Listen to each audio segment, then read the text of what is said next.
relating to their practices involving design in the museum. And I think it's one of the interest topics to all of us in linking our practices with this vital institutions and the practices around the world. She is from the Islamic Museum in Cairo, and I think it's one of the very nice museums in the world where we have the opportunity to be there, come and go and visit it. So thank you for your coming, and I'm just happy to be here.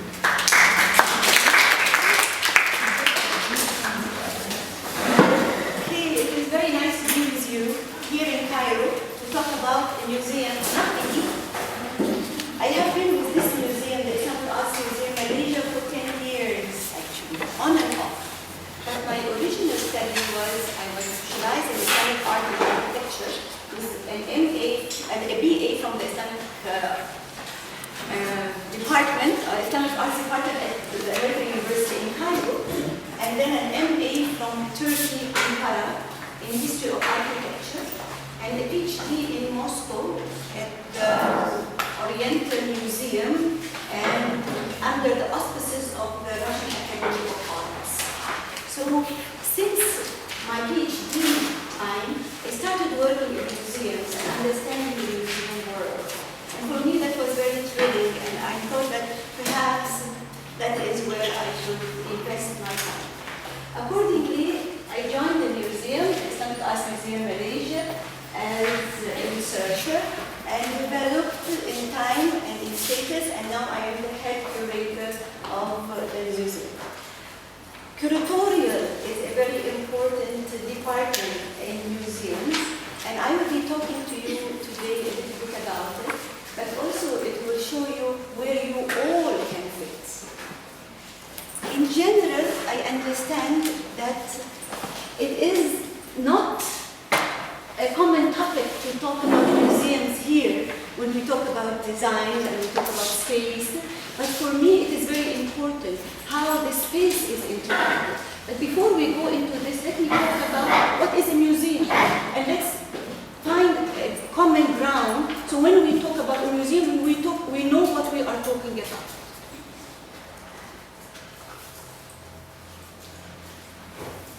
So this is my first question, is what is a museum? And what are museums? Are they arenas for public engagement with history? So is it all about history?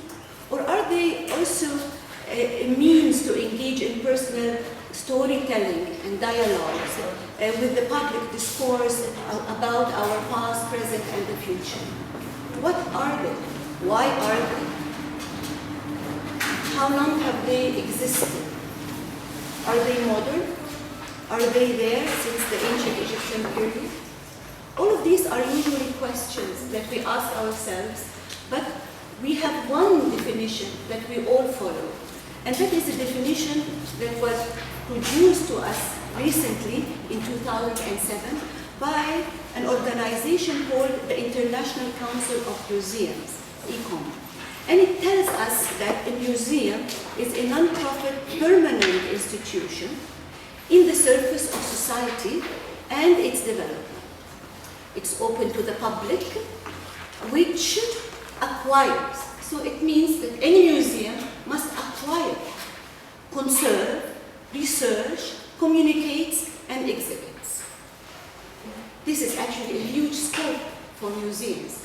But in reality, we cannot be a museum if we do not meet all of these. We exhibit and communicate tangible and intangible heritage of humanity and its environment for the purpose of education, study, and enjoyment. So now at least we know why we are there, what do we do, and why do we do it.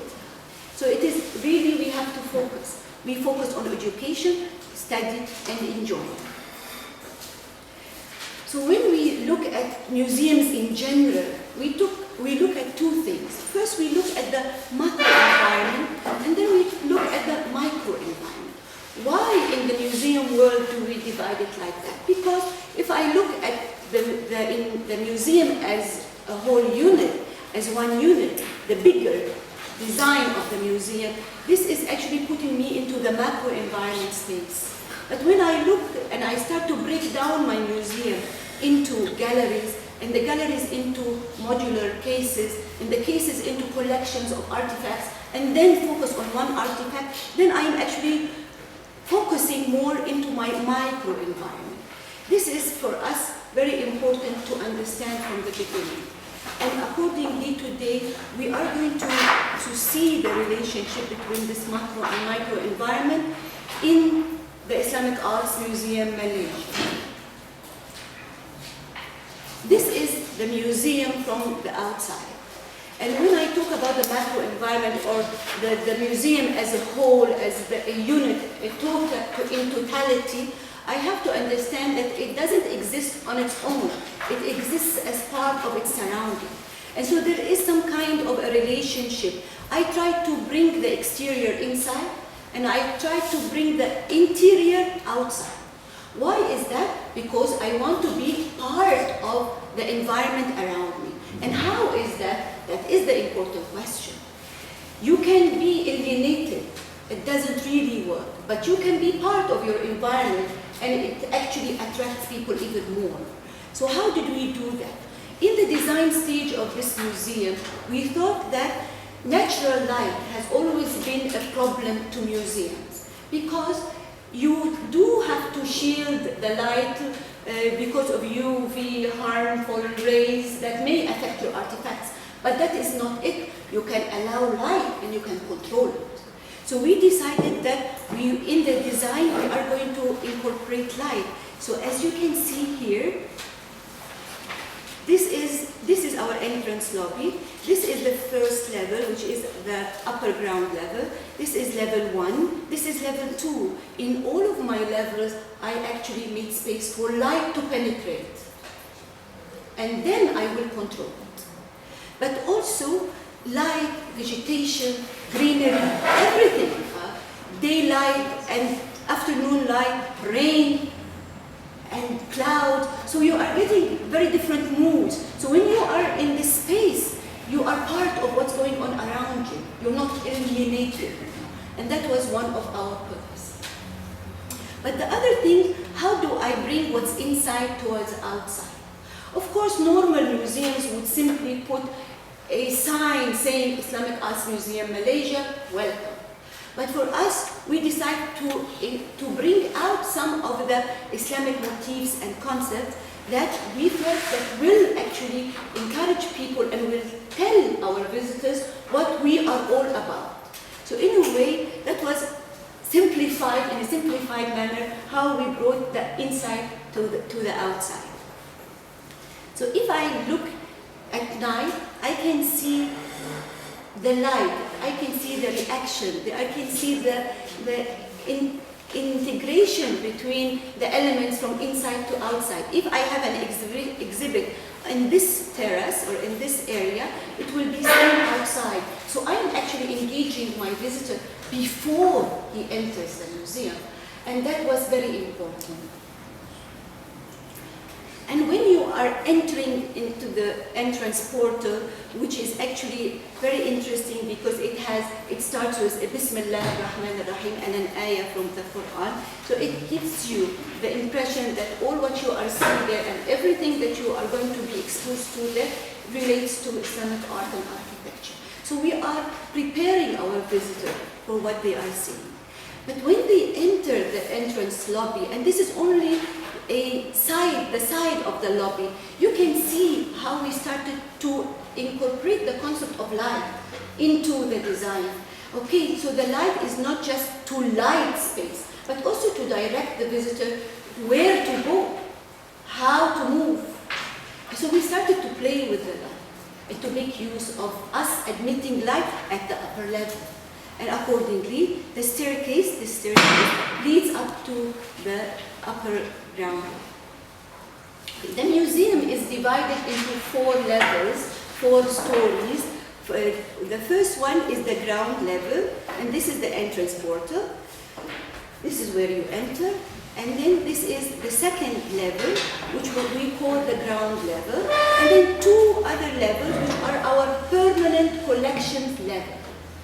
When you enter and you move with this elevator shaft up, you reach the first permanent display level. So we actually divided the museum space into permanent galleries where you actually see our collection, and other two levels that are the facility levels. This is where you have the conservation center or laboratories, the education web area, the shop, the bookshop, the restaurant, the fountain area, and of course the two temporary galleries. So when we decided to make a break here between the two levels where I have my facilities and my two permanent display galleries, we are starting now to focus on two different ideas. How to divide and distribute my facilities on two grounds, but also what to do with the upper permanent galleries. One thing that we have decided on was to eliminate any kind of divisions in our permanent galleries. What does that mean? It means that you can reach the first gallery, move on to the second, move on to the third and fourth, up to the next level. All of these galleries are actually without any kind of divisions, without any walls, without any partitions. It's all one unit. You move on up and down and you feel the totality of the display, because it's not really that Islamic art is divided. No, Islamic art is a unity. You go to one mosque here, you find everything. You find ceramics, you find metal, you find glass, you find textile, you find everything. So this is actually what we wanted to show our visitor, and the concept of having this space as an open space. With this uninterrupted movement, we thought that, okay, this is horizontally uninterrupted, but how about vertically? How can you achieve a vertical uninterrupted space?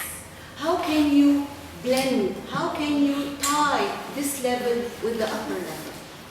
So we decided that, okay, we do actually have simple ceilings. No, we have nice domes that have a huge shaft or a courtyard effect inside the galleries that actually leads you up to, from one gallery to the next gallery to the dome.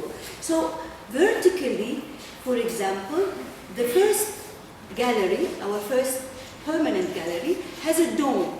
But my second permanent gallery, the green one, actually you have a shaft up on the ceiling that leads to a dome, but from there you are also connected to the other two galleries on top of it. So if you are in the green level and you look up, you can see the art objects that are placed in the blue or the gray galleries. And this way we are actually trying to incorporate the concept of verticality, vertical space, and to bring down what's up, down, and what's down, up. So you, at the end, you feel that when you have just entered the permanent gallery, you are as if exposed to everything. And this is, I think, was very important. Okay, we have now looked at the two upper levels, but then when we come to the two lower levels, the ground and the lower ground levels, and when I look at this space, which is our temporary exhibition galleries, and we have two of them, each one is almost 400 square meters, it is a very different concept. They are sealed, they have doors, they have no windows, they have no natural light. They are a solid unit that you go in and you start to create boundaries and artificial walls, temporary tensile architecture inside to create your movements.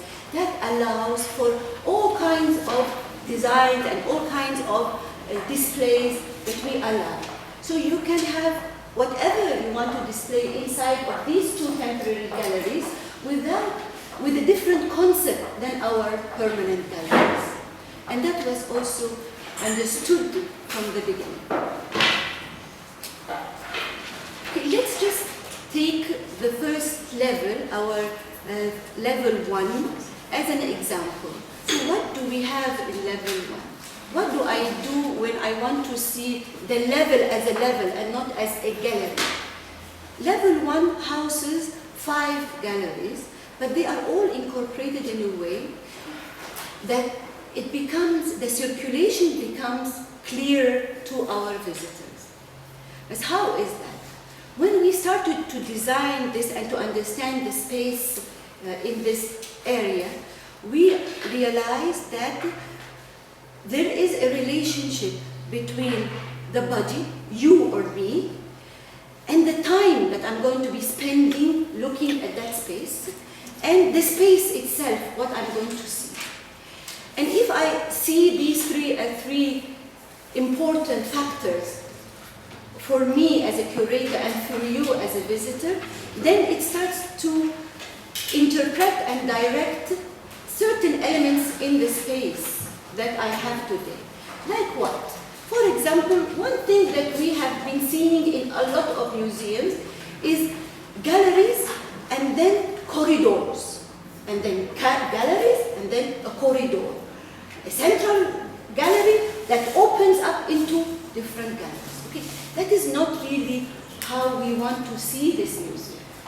When we have the idea of space and path, we have to know why is it that way. Why is there space? Why is the path?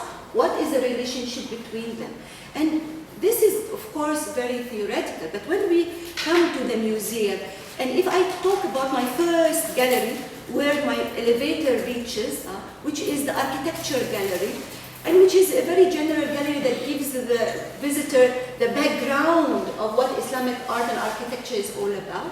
And then I have my second gallery, which is the green gallery, and that is my Quran and manuscript gallery. But in between there is actually a shaft, there is actually a corridor in here. So what do I do? Do I keep it a corridor? And do I just allow light to come in and for my visitor to look at the greenery outside? No, we didn't do that. We understood that if really it is a relationship between body, time, and space, I have to not allow my visitor neither to be distracted nor to waste his time and effort. So we decided to incorporate in this area parts of the architecture gallery. So it becomes a continuation of the architecture gallery, but also a transition to my next gallery, to my Quran and manuscript gallery. So how did we do that?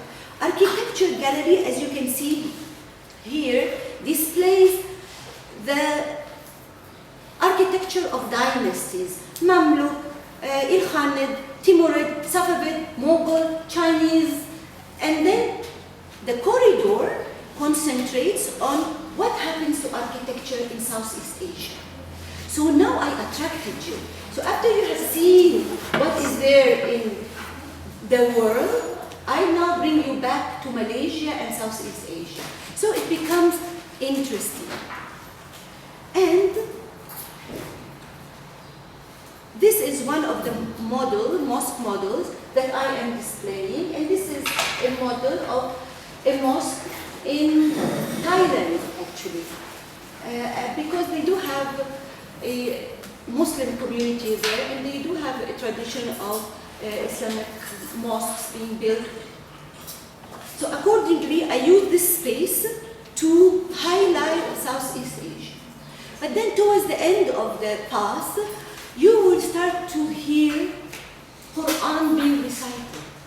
And that actually helps you to understand what and what you are going to see next.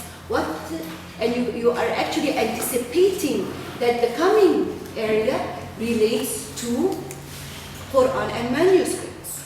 But not only do you hear, so I'm not only playing with your senses, but I have also a large screen that shows the world, the map of the world, with the dark areas of the nights and the lighter areas of the days, and I'm giving you the times of the prayers in Malaysia.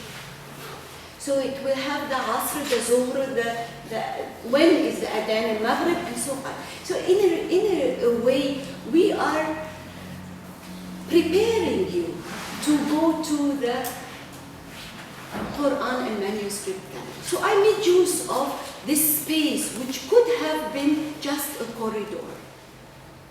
I have another space, which is actually this space, which is the space between my second gallery and my other three galleries, which are these. My other three galleries, I consider them as one gallery in reality, because they reflect the three ethnicities and the three cultures in Malaysia.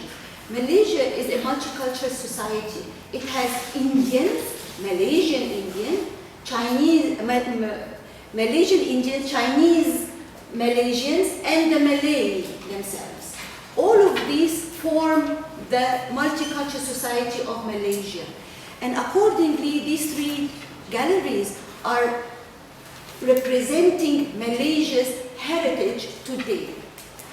So I want my visitor to move from first gallery to the second gallery, and then not to stop somewhere, but to see the three galleries, my three next galleries, as one unit. So what do? I have to anticipate that there must be some rest. The body will need to stop, to relax, to rest. In a museum world, I have to put this in consideration, because if I don't, he will come in my fourth gallery and he will be exhausted and he will stop. And then the message that I want to give him is that these three galleries are one unity, is not going to be achieved. So what did I do? I placed some benches in here, and then I actually introduced one wall with general information about the origin of Islamic art and architecture, the formation of Islamic art, the major elements, decorative elements in Islamic art, calligraphy, geometry, floral designs, and epigraphy, and paintings and miniatures. So let's move on from this concept of one space, total space, to the general still museum as a whole, my two permanent galleries again. We talked about level 1, and this is level 2. The Islamic Art Museum Malaysia has 12 permanent galleries divided into these two levels. And the whole idea is that I do have to understand that there is something called the hierarchy of space. The hierarchy of space, which is a very difficult term, and it is used differently in different disciplines, but if I can simplify it in our case, we see it as choosing the galleries for you, the visitors, and bringing you to particular spaces that we want you to see first.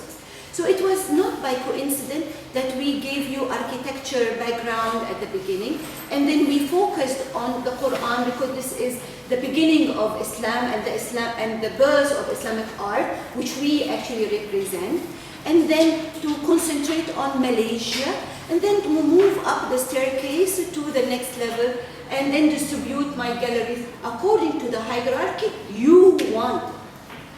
In time, I can change the hierarchy. And that is why museums actually refurbish their galleries, because the concepts change. And my clientele changes as well. So let's move out of the permanent galleries as a whole one unit and space. And let's go to what is the core of this museum, and in many museums. The core of our museum is the artifact. The most important unit in my museum is the artifact. The artifact is the art object. The artifact is sometimes written with an I, sometimes with an E, but still it represents the art object. So the art object can be just one folio, one leaf from a manuscript, or it can be the helmet in the Arms and Armor gallery. It can be a tiara or a crown in the jewelry gallery. It can be a very simple metal vase in my metal gallery. All of this are still my core, are installations. Okay, but I also need information and research, and I need to adjust my lighting and to understand what is the purpose of me lighting a particular art object or an artifact. So if we have reached that level, and if you all agree with me that the most important unit in a museum is the artifact, so let's now understand what is the life cycle of an artifact. What happens to the artifact? How do we bring it, and how it ends up in a gallery or in a publication, for example. The life cycle or the life story of an artifact starts from its conception. So yes, it actually is conceived and before it arrives. So how is it? The curatorial department, which I head there, is divided into three actually sections. Part of us are pure curators who researches all the artifacts. The second component in the curatorial departments are the records and collections. These are the ones that keep records of its movement, its deterioration, and accordingly produces history files of the artifact. But then I do have a display unit, and that is the one that is very important when it comes to displaying the objects. But when we display the object, the display unit does not work on its own. It is part of curatorial, and the entire curatorial team works for that purpose. So what happens? The curatorial team starts to identify the strengths and weaknesses in galleries and starts to recommend, next time when we purchase, we want to purchase X, Y, and Z because it will add to my gallery. It will make my gallery stronger. It will make my storylines or my story that I want to tell clearer. Okay? Then we do purchase. And after we purchase and it comes, it arrives in KL, we actually record it. We send it to conservation and photography, and we give it the accession numbers and so on. It's a long process. We are just simplifying it here. And then it goes to display. And of course, we exhibit it in galleries. We use prospects, we use lightings, we do research, extensive research. And when everything is ready, it is ready to be displayed. And we start to spread this information, not only in the galleries, but in exhibitions and in publications. And we highlight it in lectures as this one today. Let me try to show you one artifact and what we do with it and how it ends up being part of my galleries and part of the museum as a whole. This is a recently acquired actually artifact, and we buy our artifacts from the auction houses around the world, in the UK, in the US, and recently in Dubai. And this piece is very much a rare artifact. We were very happy to have acquired it. It is a Hijazi vellum, and Hijazi means that the script style is in the Hijazi style, which is even earlier than the Kufi and earlier than the Nas, which we now actually have in all of the museums. And it is on vellum, meaning that it is not on paper, because paper was not invented yet, but it is on the calf skin, pulled and used as support for the calligraphy. This Hijazi leaf comes probably from the peninsula, from the Arabian Peninsula, either Sana'a or Saudi Arabia and this area, and it dates to the 1st century Hijra, or actually the 7th and end of the 7th and early 8th century, I believe 80. So if I look at this artifact, and for you all as designers, and this is the gallery layout, and if I ask you to place this unit somewhere, you will have to actually know a lot about the gallery and about the history of Islamic art and architecture to be able to place it in its most appropriate position, its most appropriate space, but not just as space. So let's do this exercise together, and I'm sure you are all very experienced with design and with the concept of space. We are museum people, and we see it only through museum and curators' eyes. But when we decided to look into this is the rectangle that actually is the ground plan of my gallery. These are the 4 main pillars that holds up the upper gallery, which is the ceramics gallery, and then this circle is my dome. This space is actually, we have actually distributed some modular cases and table cases, and of course we have the walls and we have wall cases. These are the units that we use to place our artifacts in. So we have wall cases, modular cases, table cases, and of course the walls. And the ceilings sometimes. So this is my gallery, this is my Quran and manuscript gallery, which is the most appropriate gallery that I would place my leaf in, the Hijazi vellum.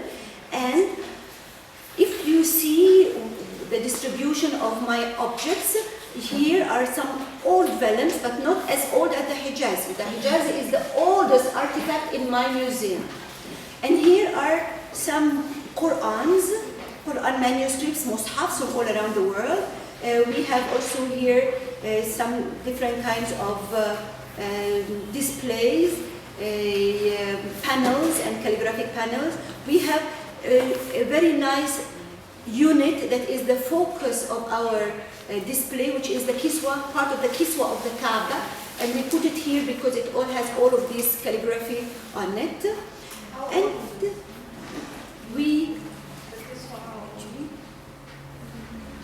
in time, is it very old or not? As the old of the Hijazi thing can it be at the same time? Can I give you the microphone? Okay, okay. How old is that? Kiswa. Is the kiswa. Yeah. The kiswa was produced in 1961. It is the time when it was not actually produced in Egypt, because the kiswas were originally produced in Cairo. But no, this is the one that was produced at the factory in Mecca, in Hijaz.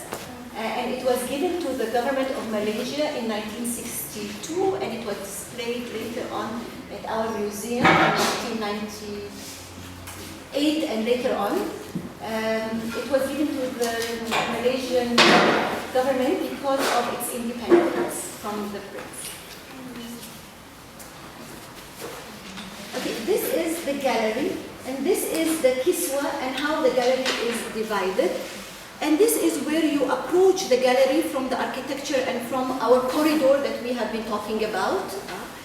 And the first thing we decided that it should be the beginning of this gallery. It should be at the beginning. I cannot push it in. But at the beginning, where I can actually move my beginning a little bit out from its original boundaries. So there is always flexible in galleries and museums to work the gallery around a bit, to incorporate units. It is not very strict.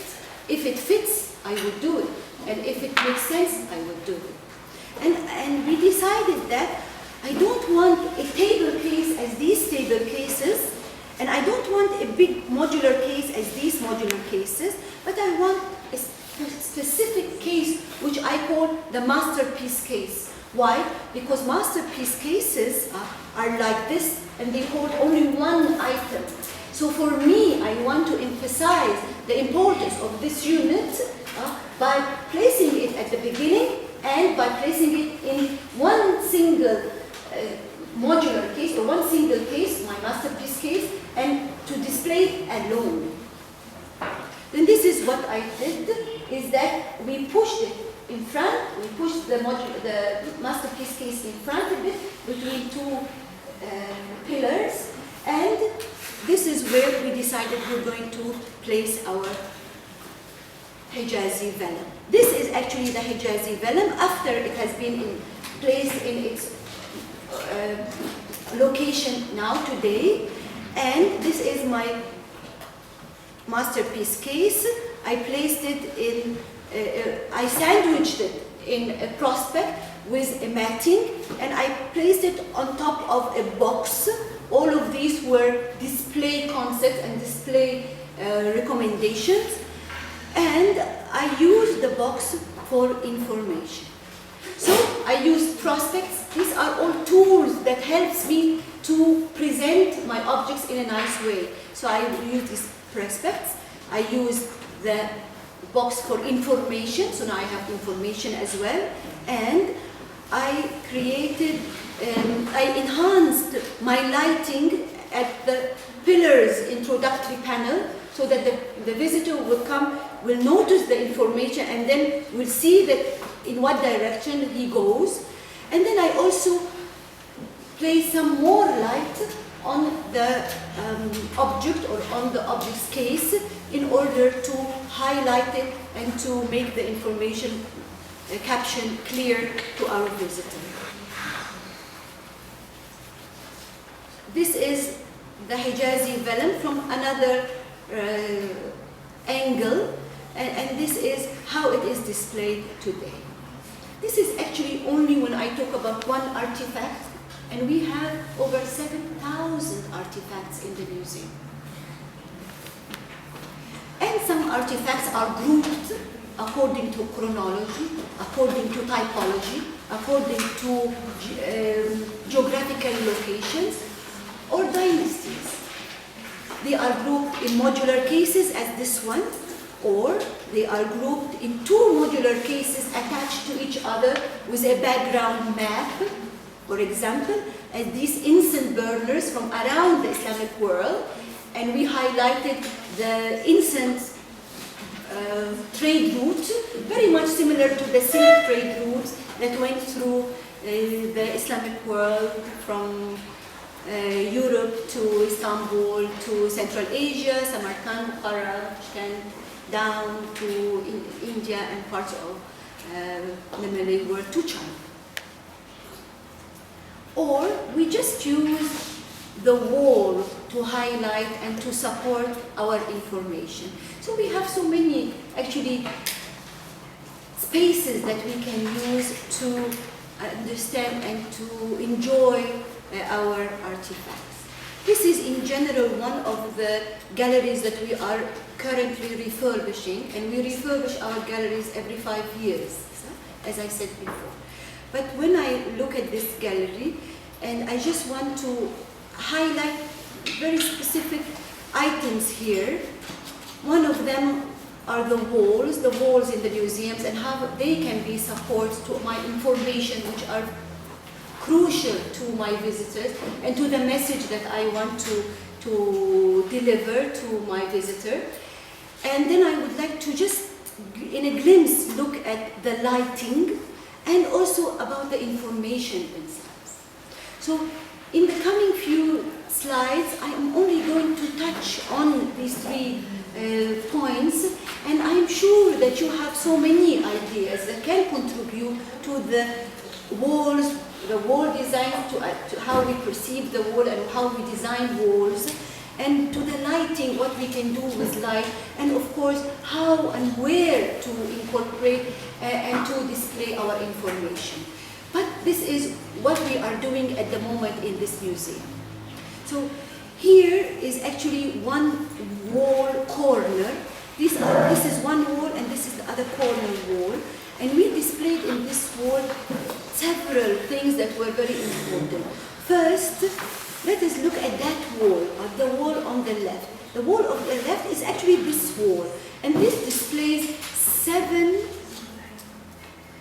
Qajar firmans that were purchased purchased about a year and a half ago.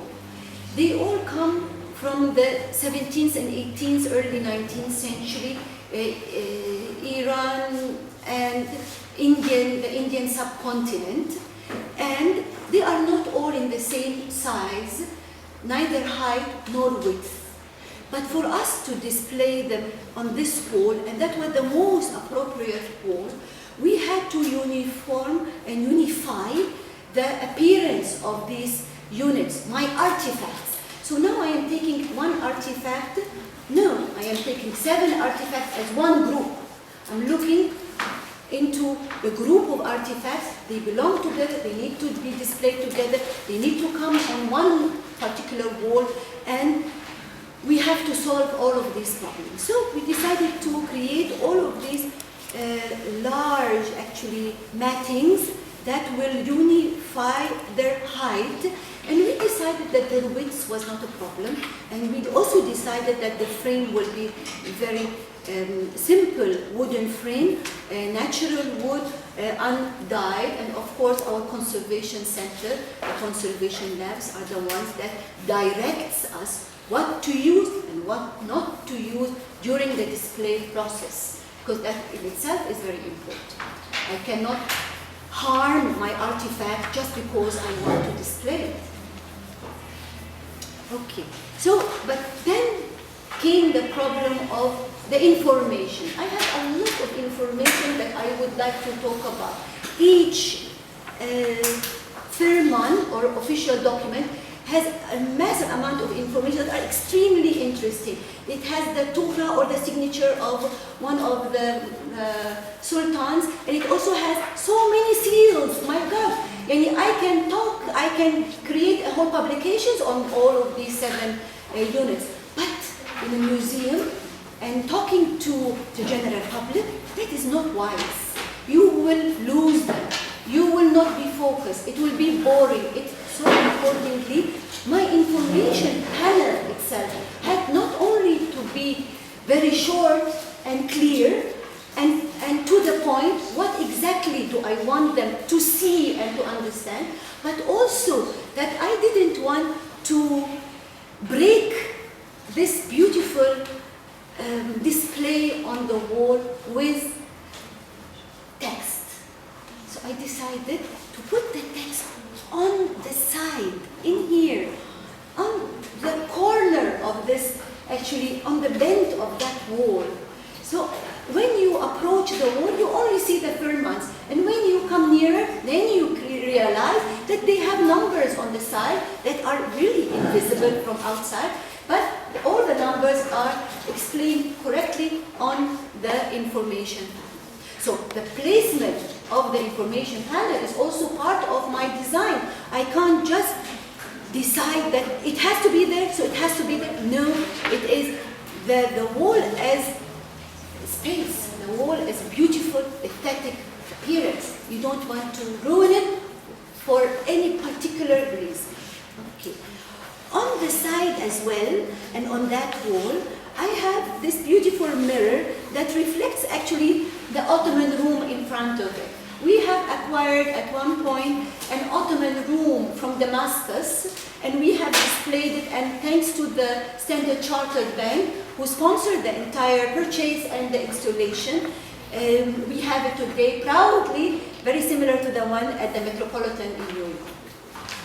So the mirror reflects the room, but next to the mirror, I had 2 folios that are from the Ottoman Empire, and that actually blends nicely with this atmosphere that I wanted to display. I displayed them there, here, on that side, and I placed my information panel next to it. This is another wall that actually we incorporated 14 miniatures on one wall. I didn't divide it in this manner. I actually divided into 6, 4, and 4. We didn't go with symmetry, but this is not the reason. We didn't have a particular reason not to go with symmetry or not to go with 4, 4, and 4. No, but we had purchased the 6, and we felt that it would be a pity not to display them. And my wall permitted them.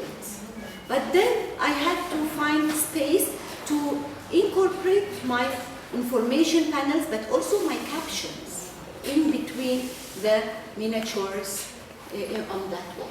The wall towards the end looks really very nice, and I will show it to you now. This is the wall that I am talking about. In comparison to the first wall, it is very different. So it means that I have the liberty in every wall to see it as one space and to design it as I wish.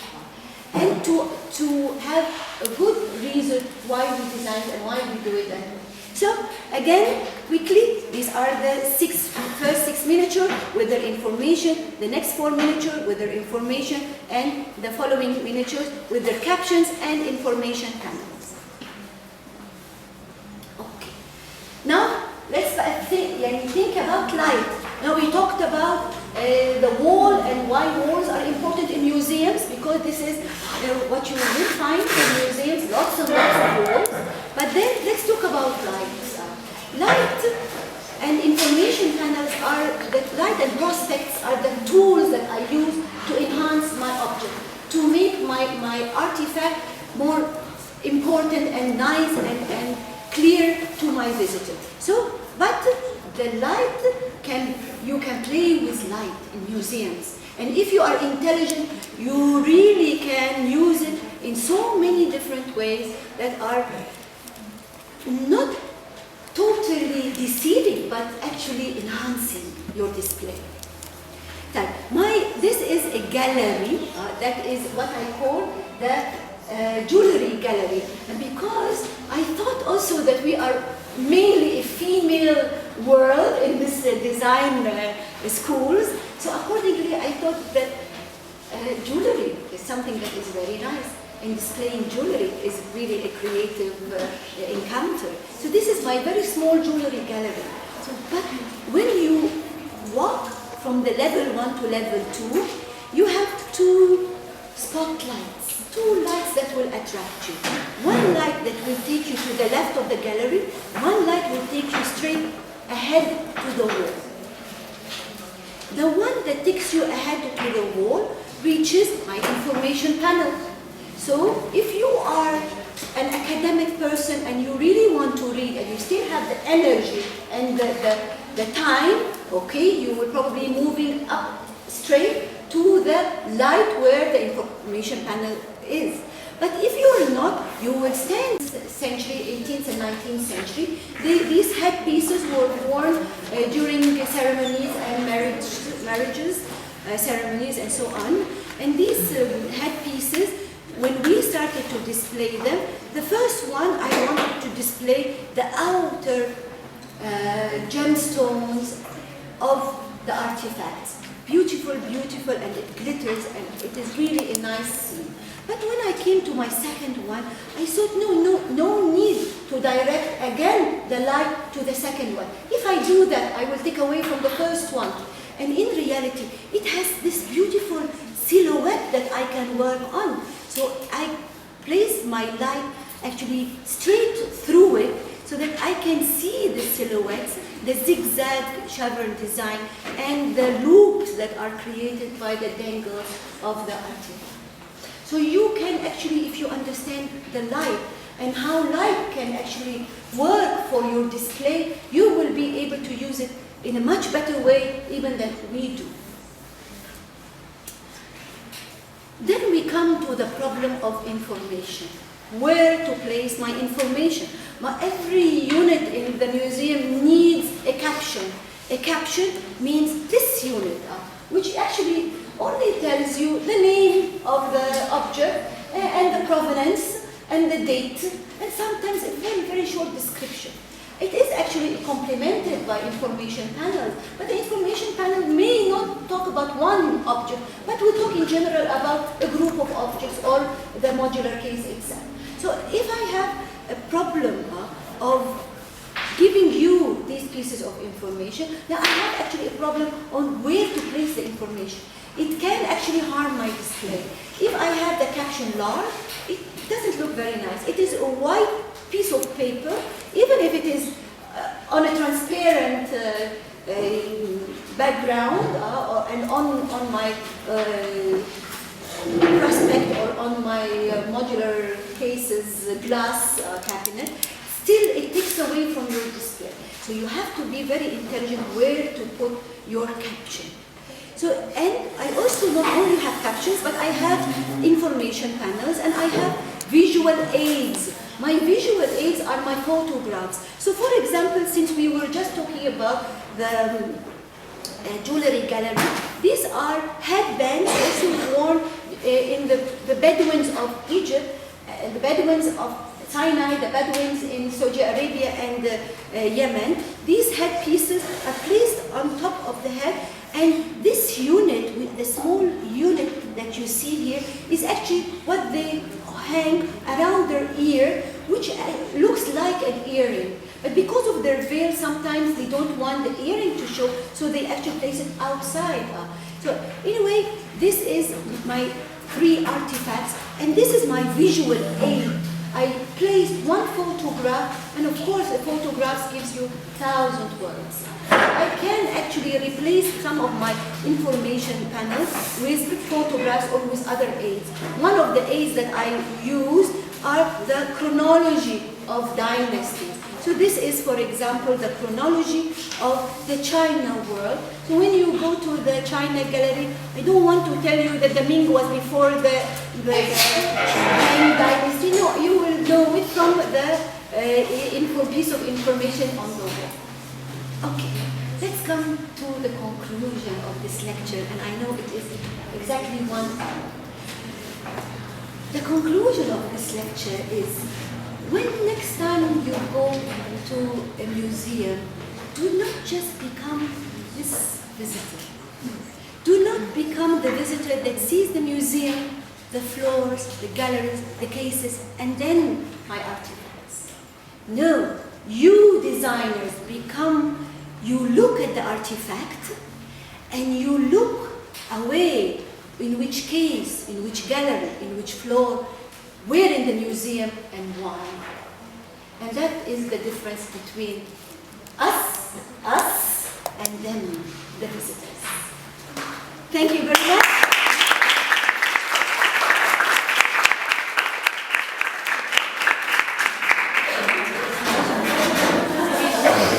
Any questions, you have to speak really loud. Thanks, Dr. Heba, for this interesting information.